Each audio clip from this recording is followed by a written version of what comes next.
Maika Bell es uno, por no decir el personaje menos querido en la saga Red Dead debido a su aire de insolencia e impulsividad que no le agrada a la mayor parte de la comunidad. Sin embargo, Maika no solo se destaca como un personaje odioso, sino también como uno de los mejores villanos de todo el Rockstar verso.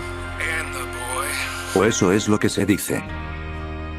No negaré que en sus primeros días yo llegué a dejarme influir por la opinión ajena sobre que Maika era el mejor villano de su saga y la compañía Rockstar Games, pero al tener la oportunidad de jugar a este título y en adentrarme más a la historia del juego, mis opiniones fueron cambiando a favor de Dutch Van der Linde como el mejor villano para la historia del juego por encima del ya mencionado Maika. Partamos por el hecho del papel que ambos personajes toman. Maika es un pistolero medianamente recurrente en la trama del juego, aparenta una mini rivalidad y compañerismo con Arthur, pero al mismo tiempo una especie de enemistad silenciosa, se define a sí mismo como un simple esbirro que solo sigue órdenes de más arriba, y por lo que veríamos más adelante, Maika se desarrollaría como más que un simple esbirro de Dutch. Maika no es un personaje que viva bajo la ideología de libertad que profesa Dutch al resto de personas, pero tampoco lo cuestiona al respecto, es la viva imagen de lo primero que imaginamos cuando pensamos en un forajido, pistolero y fugitivo estereotípico de los famosos vaqueros, pues como su descripción oficial resalta, solo vive para la acción, y es el tipo de persona que Dutch tanto quería en su grupo, un simple ejecutor que actuase como él quiera, de ahí la frase de, solo sigo órdenes. Dutch es la cabeza de la banda principal del juego, es quien le dio a sus integrantes una manera de vivir fuera de las limitantes del mundo moderno, como si fuese una especie de salvador para su grupo, es extremadamente carismático, y por sí solo es el personaje que más protagonismo tiene en la entrega. De aquí lo principal, Dutch es el personaje que mayor peso tiene en la historia, porque es él quien hace que la historia avance y se desenvuelva, es decir, el personaje tiene importancia y un rol que está muy presente en el juego, es quien profesa los mayores ideales del grupo, es quien idea la mayoría de los atracos importantes, es quien da la cara en los momentos más significativos, es el personaje que desencadena el desarrollo de John y Arthur, es quien rompe su propia ideología en contraste al mundo que el juego y el personaje de Dutch tanto crítica, y sobre todo, es uno de los personajes que más van cambiando y se van profundizando a lo largo de la historia. Dutch profesa la filosofía de un mundo libre, y cuestiona la moralidad y el actuar de la civilización actual, profesa querer un mundo mejor con libertad y valores. Sin embargo, se sabe que su filosofía está en un mundo que no cambia, y no va a cambiar. John y Arthur también son ejemplos de la influencia que Dutch tiene para establecer su visión, ambos personajes sienten un rechazo ante la modernización actual de los Estados Unidos, a diferencia de otras bandas criminales que se desenvuelven bajo el resentimiento, el control, o el caos, Dutch mantiene ante todo los ideales que los caracterizan en busca de una lucha. Ahora bien, esta filosofía es contradictoria con el personaje de Dutch, por ser alguien que no se mueve del todo por esta ideología, pero no porque esté mal escrito, sino porque esta es la intención que se tiene para que el personaje brille, es decir, Dutch solo busca una fuerza imparable dentro de su grupo para vivir en una anarquía en la que pueda vivir como un bandido bajo la implacable idea moral de hacer lo correcto, con la ayuda de un grupo que comparten su visión, y están dispuestas a todo por su cabecilla gracias a la ideología y la lealtad ciega que Dutch les impuso. La saga Red Dead Redemption es una crítica a la cruda moralidad hipócrita al sistema de gobierno, los miembros de la banda son un grupo de solitarios que se les brindó un hogar cuando tocaron fondo, Dutch es el mentor que les ofreció una salvación, por eso lo siguen, por eso están con él, su ideología solo es una excusa para que estos personajes tengan una razón de seguirlo, son bandidos a final de cuentas, es un estilo de vida que se ven obligados a seguir cuando las oportunidades no están a su favor, porque la banda ahora se volvió en su nuevo propósito, sin importar tan siquiera la idea que representan. De partida, Dutch ya es un personaje que es parte de la crítica social que el juego quiere contar, y no solo es un elemento clave en el grupo, sino que pretende criticar bajo su mano lo que la saga en un inicio tocó, es decir, es un personaje que parte de visiones filosóficas en una historia que cuestiona la moralidad, Dutch odia la impulsividad y el actuar en base a la naturaleza del ser humano, por ende tiene un sentido de lealtad muy fuerte, aborrece la venganza y no tolera el salvajismo de bandas como los O'Driscoll, por eso se considera más que un bandido, sino como un símbolo que no tiene miedo de actuar, por ende todos los campamentos se desenvuelven al aire libre, retando al sistema y diferenciándose del resto de bandas.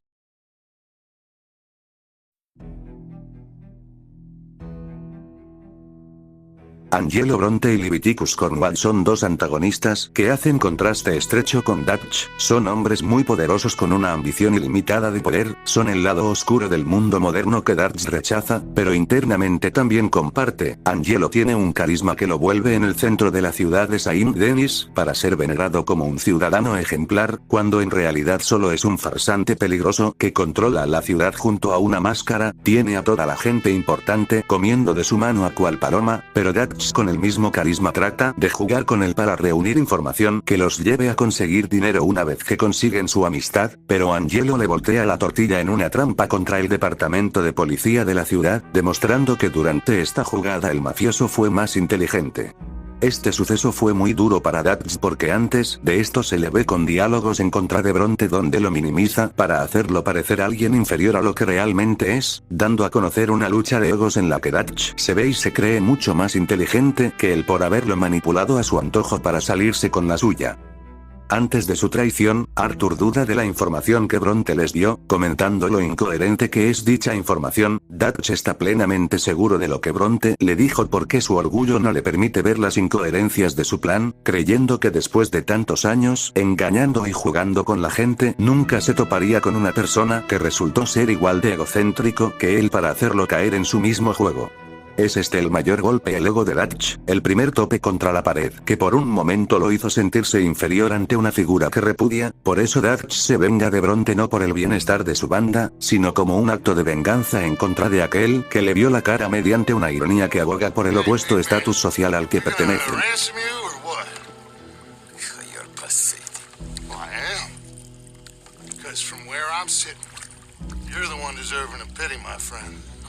All your men, all your money, they weren't no match for a bunch of bumpkins.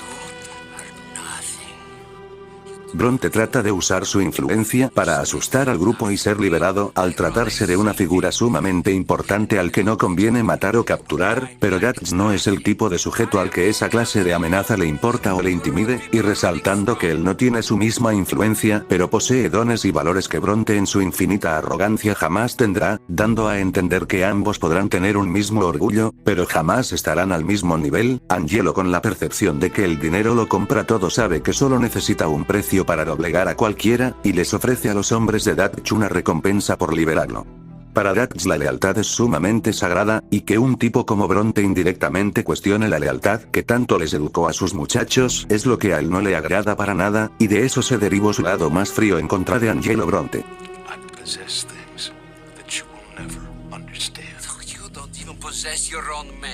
$1,000 to the man who kills him and sets me free.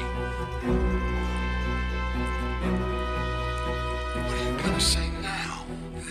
They are even bigger fools than you. No doubt.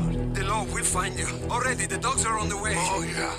Oh, you're right. You are so right. They are good at smelling filth, huh? So filth has got to be disposed of. Our friends of Paganins gonna come and rescue you, you repulsive little maggot.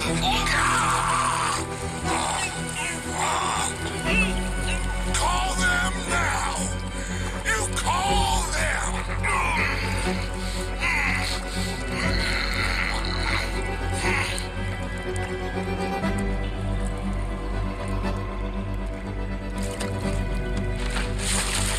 Jesus. Part of your philosophy books cover Vanderbilt. The goddamn alligator, Dutch. The part that covers weakness.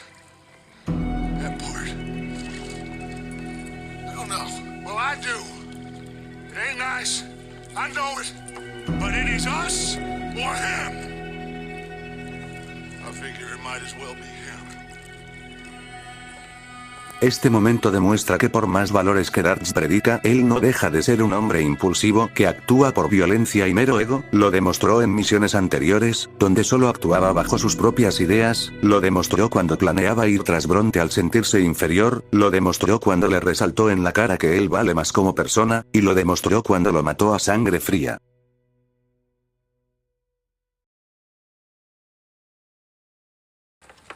What do you want, sir?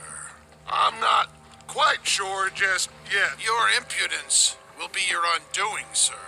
I'm undone already. Even my best friend here, he thinks I'm crazy. And like this poor fellow you are talking to, my feelings are hurt. You robbed me, sir. And you robbed him. Funny world. You show a criminal's grasp of sophistry, sir. I did no such thing. You kill. I kill. You rob. I rob. Only difference I can see is I choose whom I kill and rob, and you destroy everything in your path. I've heard just about enough. En esta escena Dutch se expresa de la misma manera que lo hizo con Bronte, reconoce que Cornwall y Dutch son iguales a simple vista, pero este último no deja de ser mejor persona, anteponiéndose por encima de un poderoso hombre solo porque sus valores son moralmente mejor vistos, pero en contraposición a esto ambos no dejan de moverse por la misma naturaleza humana con violencia salvaje que los caracterizan. Cuando la banda está rumbo a la mansión de Bronte atravesando el pantano, Bill cuenta que durante su estancia en el ejército luchó contra los nativos americanos, apoyando la causa americana que en aquellos años abogaba por la extinción de los nativos en busca de más civilización moderna y menos violencia salvaje y primitiva. Bill dice que lo que vio en su lucha fueron simples indios salvajes. Dutch lo interrumpe alegando que su diminuto cerebro no le permitió ver más allá de lo que realmente significaba la lucha que tenían los nativos, es decir que su entre comillas. Según él, salvajismo que vio solo era la disputa entre ambos bandos por el territorio originalmente perteneciente a los nativos, que solo lo defendían contra una civilización que se los arrebatara, haciendo referencia al Destino Manifiesto, una doctrina americana que dictaba que los Estados Unidos tenían la obligación divina de expandirse a lo que es en 1899, una ideología política que se usó como argumento para la expansión territorial que derivó a la guerra México-Estados Unidos y la colonización de territorio indígena, invadiendo y extinguiendo tribus de las mismas en el proceso, y al mismo tiempo imponiendo y masacrando culturas a los indígenas. El Destino Manifiesto ha tenido discusiones sobre lo moralmente correcto que fue durante su época como un acto impuro y una vil excusa en busca de poder político y territorial. Básicamente es una crítica que vemos en ambos juegos bajo valores morales, hipocresía política, y al mismo tiempo en conceptos de injusticia, violencia y salvajismo. Dutch es un personaje que en base a estos diálogos y su filosofía se ve que está en contra de la ideología del Destino Manifiesto, pero que personajes a favor suyo como Bill, quienes no ven la cruda realidad de lo que fueron las guerras indígenas, deja en claro que no es el tipo de persona que realmente está por lo que predica, sino en el propósito que le da como un hombre suyo tras salvarlo, aunque su líder parezca proteger su idea a toda costa.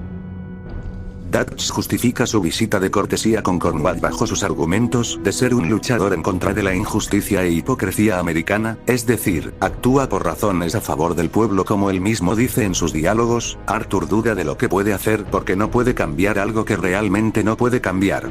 A primera vista vemos que Dutch actúa por su ideología moral y no por motivos personales como Arthur insinuó, sin que Dutch pierda los estribos a causa de su orgullo como la última vez que se encontró con alguien al actuar a favor de los suyos.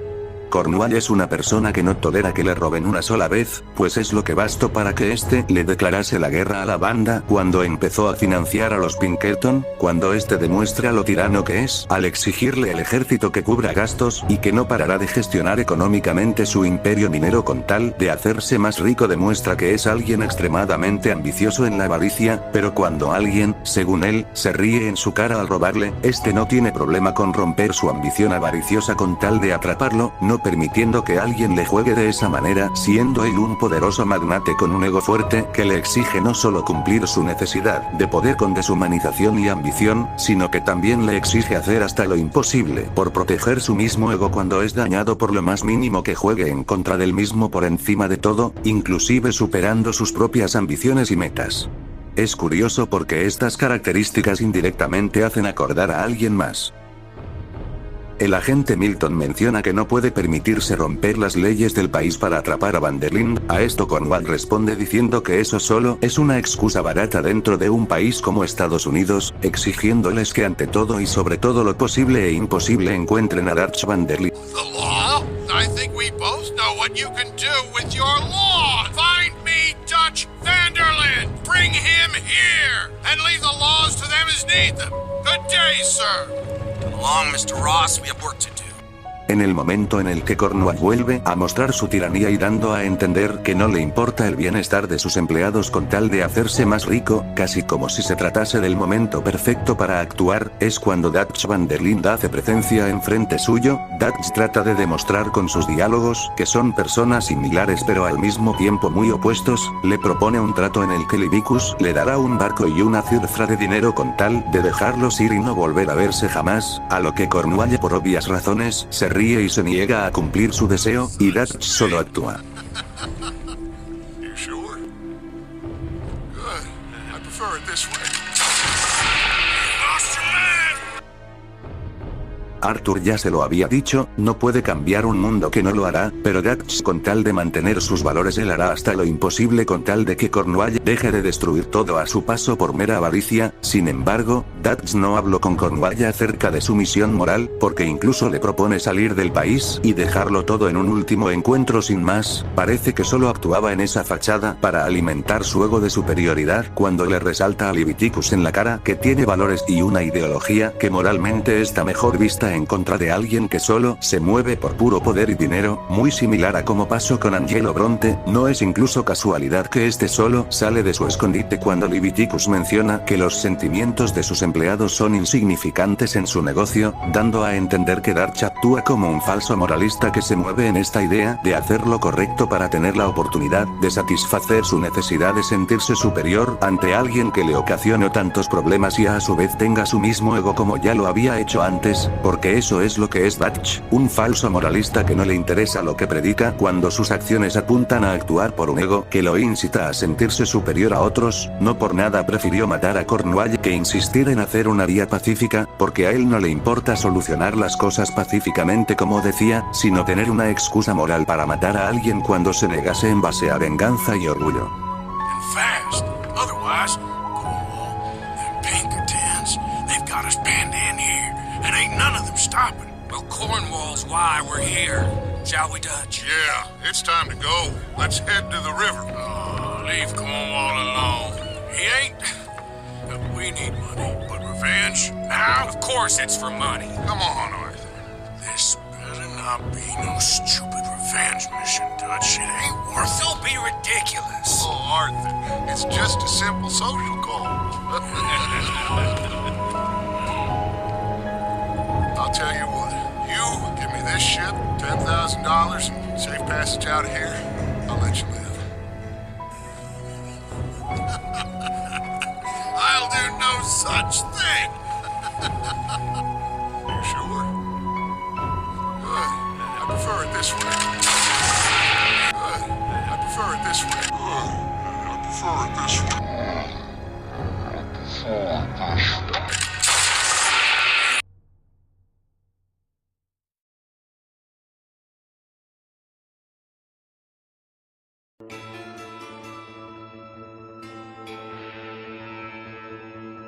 Después de haber matado a Cornwall, el objetivo de Dutch ahora se centra en asaltar su reserva de petróleo con la intención de conseguir el dinero suficiente que les permita escapar. El plan está en desarrollo, y necesitan tener una distracción lo suficientemente fuerte para distraer a las autoridades, y en ese momento una tribu indígena acude a la banda y al mismo Dutch para resolver sus disputas con el ejército que no para de oprimir injustamente a la tribu. Dutch en un acto altruista se ofrece a ayudar a esta gente robando y regresando sus bienes al mismo tiempo que alienta a la tribu a luchar en contra de los soldados, pero hay algo raro. Arthur sabe que hay una razón detrás de esto y que Dutch actúa con un interés ajeno a la causa de los nativos. Es ahí donde Dutch le revela que si logran crear el suficiente ruido entre ambos bandos, se logrará obtener la distracción que ellos necesitan para escapar, resaltando que matar a Cornwall fue la primera parte de sus planes para obtener información adicional y reducir el ingreso económico de los Pinkerton. Como vimos con anterioridad, Dutch es un personaje que está a favor de la lucha por la libertad y en contra de la sumisión ante fuerzas de gobierno moderno, y es la razón por la cual se puede creer que es alguien que tiene buenas intenciones al ayudar a la tribu, pero cuando descubrimos que sus intenciones son más egoístas nos damos cuenta de que a él no le importa el bienestar del prójimo con tal de beneficiarse, incluso si eso involucra romper sus propias palabras, pues al incentivar a un combate con armas, está alimentando los deseos de lucha salvaje que más tarde veríamos que orillaría a los nativos unidos a pelear en una guerra perdida que terminaría con consecuencias negativas para su gente, es decir,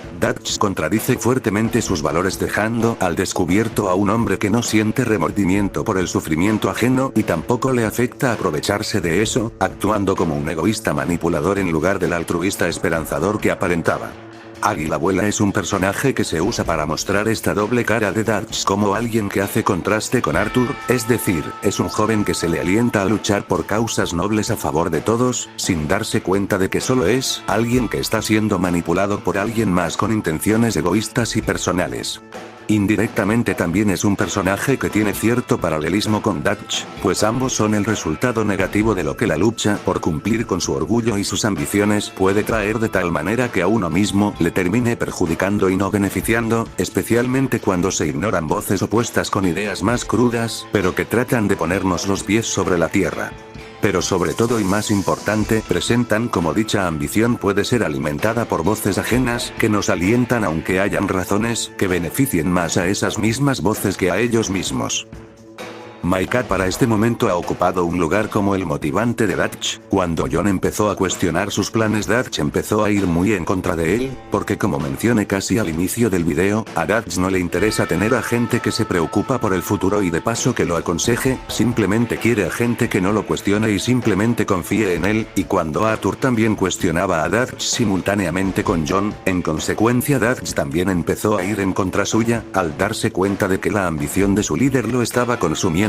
El ego de Dutch simplemente no le deja ver la realidad de lo realmente arriesgado que está siendo su plan porque según él, es el único con fe, él no deja que nadie se vaya del campamento y a aquellos que lo hacen los llama cobardes solamente porque no confían en él y Dutch ilusamente cree estar yendo por buen rumbo, dañando en consecuencia su ego y su orgullo de líder. Esta es la razón por la cual Dutch empezó a dejar de lado a Arthur y John y también empezó a valorar más a Micah, no porque Micah lo manipuló para que los dejara de lado, sino que esa desconfianza que le tenían a Dutch fue lo que hizo que dañaran su orgullo al ver que no le tenían fe. I am not forcing anybody to stay. So either we're in this together, working together to get out together, or we're not. There simply isn't a reality in which we do nothing and get everything. I know. You're right. Just feels like we're on borrowed time again. I mean, the O'Driscolls found us. Yeah, we need to move, and soon. Haven't I made that clear? I feel like I'm going in circles with all of you. Micah is the only one left with any loyalty. Now, that ain't fair. You are talking like John. I swear that woman is poisoning him against me. I've seen it before. What's the problem here? There ain't a problem. You think Micah would question going after Bronte? No! He'd say, let's go! I'm here, ain't I? I've been at your side for 20 years. I know.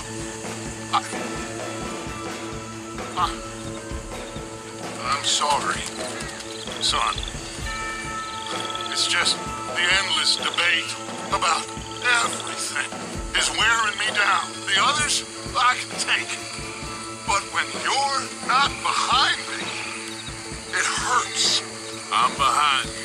Sin embargo, la gota que realmente derramaría el vaso fue que Arthur empezó a trabajar a las espaldas de Dutch, es decir, empezó a ayudar a la tribu indígena sin que Dutch lo supiera. Esto sumado a que este rescató a John de prisión a las espaldas de Dutch es lo que a este último no le agradaría, y no porque esto sea incorrecto o malo, sino porque sencillamente Dutch no tenía conocimiento de eso, y como Micah dice, que otras cosas no habrá hecho Arthur a las espaldas de Dutch.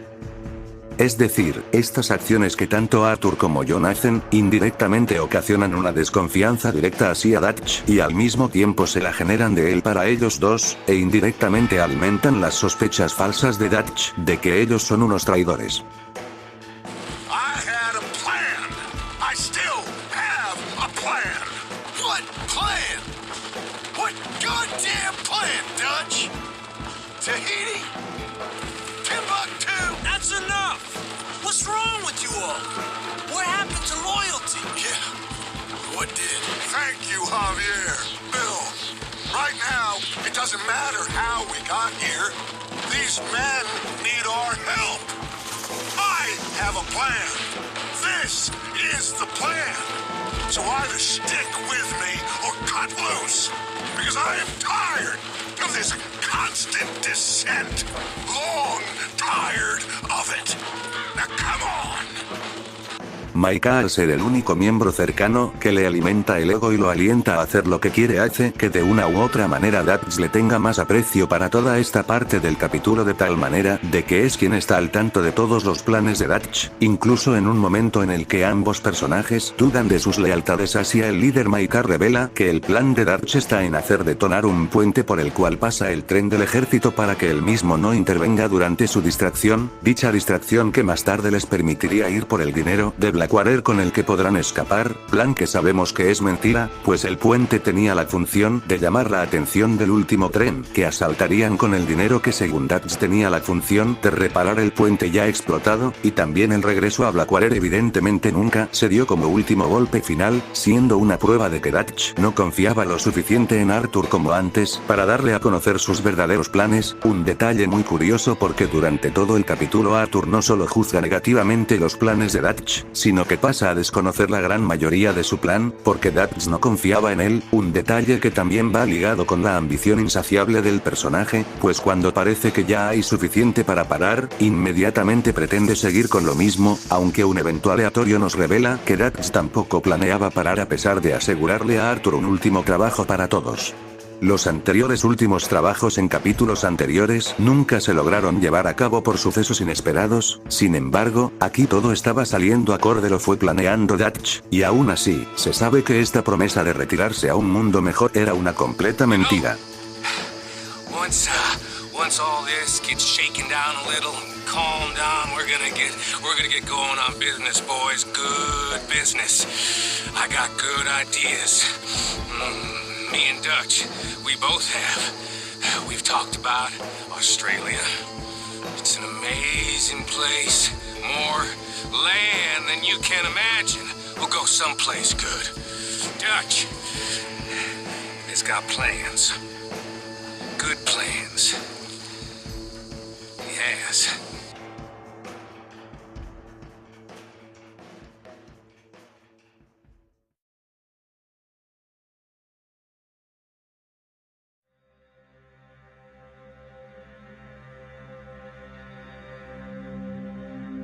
Arthur y John tuvieron una vida difícil en su niñez, sus padres murieron en circunstancias fuertes, pasaron huérfanos por años, en Dutch vieron la figura de un mentor que les dio la mano, y que los acogió bajo las enseñanzas que ellos le creyeron. Pero irónicamente fueron los que más tarde cuestionaron la hipocresía de su filosofía al ser los personajes que más conocían a Dutch. John vio cómo fue capaz de matar a sangre fría a una mujer inocente, Arthur vio cómo actuaba bajo la venganza en contra de los sureños en lo que Dutch describe como una disputa de hace años, ambos fueron testigos de la muerte de Angelo Bronte como un ajuste de cuentas ligado a algo más personal que simple supervivencia, viendo cómo Dutch actuaba bajo ese salvajismo que criticaba. John veía ilusiones falsas en las promesas que Dutch daba por mera experiencia, y Arthur más tarde vería el giro tan radical en el que su líder se había convertido, actuando bajo impulso y violencia, sin tanta lealtad de por medio, sin tolerancia y empatía, y bajo una falsa ilusión. Dutch ahora ha sucumbido a lo que siempre ha sido, pero que se negaba a compartir. Él no es un visionario que lucha por una idea, solo es un forajido que vive en el salvajismo de una tierra cada vez extinta, quiere mantener su mentira porque quiere seguir conservando a quienes aún creen en ella, por eso algunas veces se excusaba de querer hacer algo bajo el argumento de ser más de lo que a simple vista parece, pero no dejan de ser excusas para algo que oculta, para algo más personal. We aren't thieves, John. We're fighting for something a bit like you. Only we're fighting for an idea, not just for ourselves. That's beautiful, Dutch. You always were a fine speaker. I was. Dutch pudo haber preservado principios y valores que sí estaban apegados a salvaguardar la integridad de aquellos que estaban a su lado, pero eso ya no le importaba cuando esas personas directa o indirectamente ya no estaban a favor suyo, porque ya conocían a la persona que ahora seguían. Este cambio en la mente de Dutch es lo que Arthur y John ya notaban y estaban notando durante el juego, y más tarde es lo que pondría en duda la lealtad de ambos protagonistas, es lo que los haría replantearse todo lo que alguna vez creyeron para dar con la redención de ambos. Like I said, John, when the time comes, you go. What about loyalty to everything? Been loyal. I've been loyal. Look what that caused. You know, all that ever mattered to me was loyalty. That's all I knew. That's all I ever believed in. Not anymore, John. Soon, you gotta go. Go. Don't look back. Think about it. I've done a lot of thinking.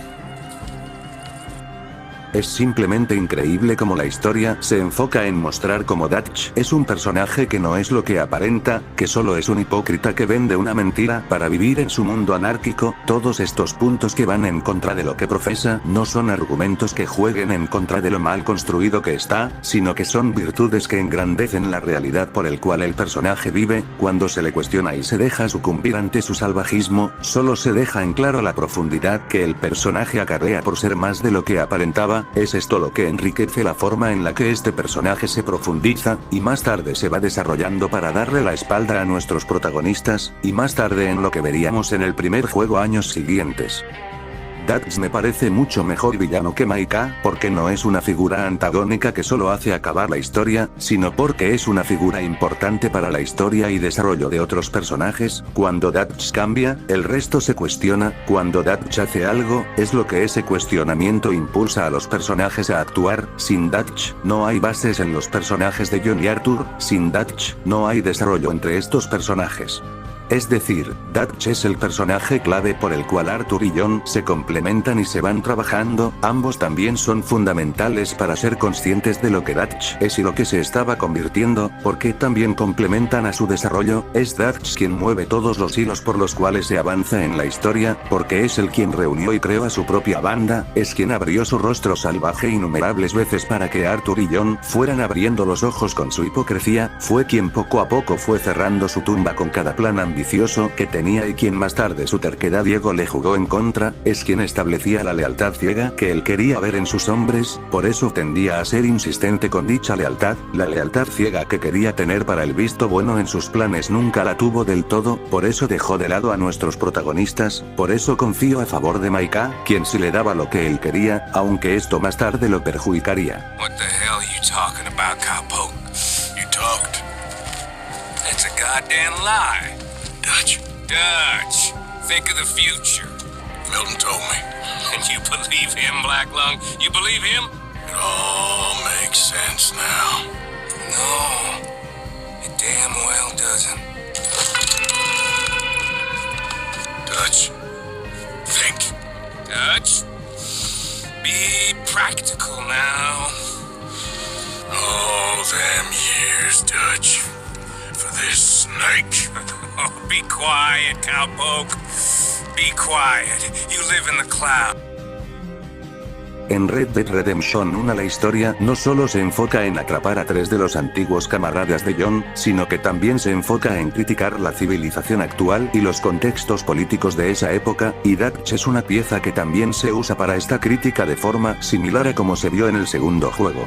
Abusa del resentimiento de los nativos con su carisma y sus antiguas mentiras para manipularlos, sin importarle el significado moral que representa la lucha de los nativos, que son el resultado de una América que aboga por el poder a costa de la marginación social que sufren los nativos, siguiendo a un líder que profesa ideas que no se van a cumplir y que él mismo usa a su conveniencia, rechazando el avance de la civilización moderna en su lucha, pero siendo hipócrita en la misma porque solo es una mentira que usa para que su anarquía tenga sentido, aunque es consciente de que es una vaga razón para dar con su necesidad de caos en una época que cada vez va erradicando este dichoso caos apoyado por resentimiento en personas que están a su favor. Y es esta la crítica que plantea Dutch en conjunto a la importancia que tiene para la historia y sus personajes, lo que lo vuelve uno de los personajes mejor escritos en la saga Red Dead. Indiscutiblemente está mejor trabajado que Micah Bell. quien se mantiene plano durante todo el juego. Maika no se desarrolla, y no se profundiza, por lo que no es un personaje tan bien trabajado como lo están otros. Su importancia tampoco es muy notable en gran parte del juego, exceptuando el capítulo 6 y el epílogo 2, donde sabemos que actuó como la mano derecha de Dutch, para eventualmente llevarlo a que metiera la pata. Hay teorías que apuntan a que él siempre estuvo al frente de todo como una mente meticulosa, que buscaba derrocar a la banda, y a ver, empezando con el hecho de que esta idea es una teoría, y no un hecho confirmado por el juego o la casa desarrolladora, esto no es un argumento a favor, sino algo ambiguo que no pasa más allá de mera especulación, de ahí la palabra teoría. Y si un personaje depende de ambigüedades como estas en lugar de puntos y momentos clave medianamente directos, entonces estaríamos hablando de un personaje mal ejecutado en su actuar, por la falta de claridad al trabajar con él.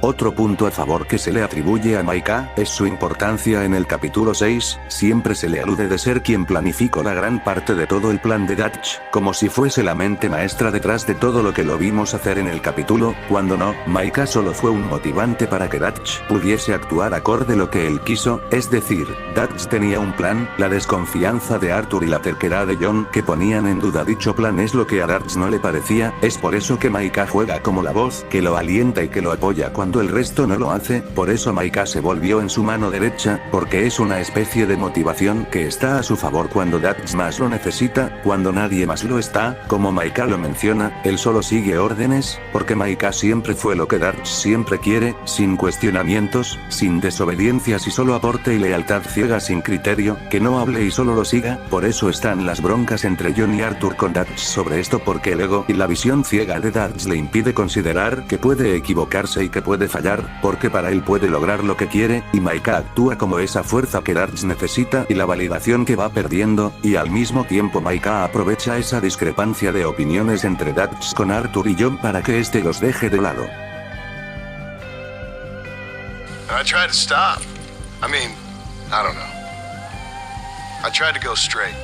I did. I left the gang after the gang left me. Left me to die after I'd been shot. They'd all gone crazy anyhow. Our old leader? Fella you probably heard of. Anyway, he more or less lost his mind, went and shot a bunch of people unfair like. I got shot in a robbery. They left me, and I left them. No me malentiendan, Maika realmente funciona como segunda figura antagónica que complementa al declive de la banda, jugando con los conflictos que atravesaban los personajes. Es importante como personaje así como estos tres lo son, pero de ahí a decir que es el mejor villano de la saga por encima de lo que ya hablé de Dutch, me parece incorrecto, porque Dutch funciona de una forma espectacular por la importancia que toma en casi todo el juego. Podría decirse que es el verdadero protagonista de la saga, casi todo se desenvuelve por sus decisiones. Es un eje interesante en la crítica social del juego, y es uno de los personajes mejor escritos dentro de todo el Rockstar verso. John. Insist. Yeah. Insist. Of course, pal. Whatever you think is best, I will see to it. Huh? Now, we gonna rob a train? Sure. We will survive. We will flourish. He insists upon it. Insists.